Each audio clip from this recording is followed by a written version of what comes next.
Deci n-ai cum, uite pe ei cu furia, vișinie.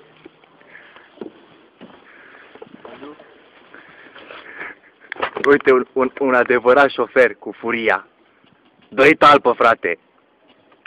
Dă-i cheie. Uite, altul, uite-o cu furia. Ca crezut că a pornit-o să-mi bea pula. Bune, fă-mi o poză de acolo. Stai, frate, uite, uite. Telefonul meu chiar mai clar. Uite, uite. Jopânul cu furia lui. Se știe, nu? Adriano Fărcaș. Și șoferul îl avem pe... Pe cine îl avem șofer? Mr. Marcel. Jopânul cu furia. Așa. Ia bă, că tare, frate. Îți place, nu? Nu mai mere, s-a blocat. Nu mai mere. Deci n-ai cum, eu.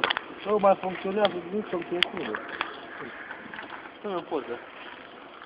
Stai, frate, să-ți fac și o poză cu furia, că altfel nu mere.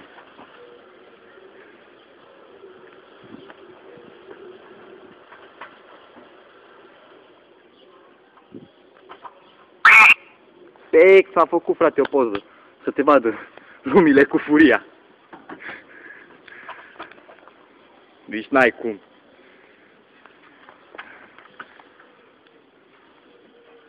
HD02PEF. Prost e farca. Prost e Farcaș, vorba ta.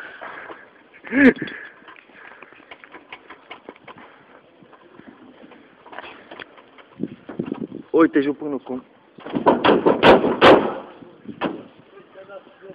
Dă-i, frate, Uzi. Bagă-i.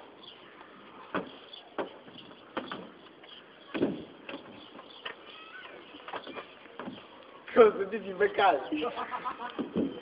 Deci n-ai cum. Deci ești dus. Mai bahul lui Gigi pe cali. N-ai cum. Uite-te sub mașinii mei. Gata, frate, vei muri motorul, ce-a spățit. Da.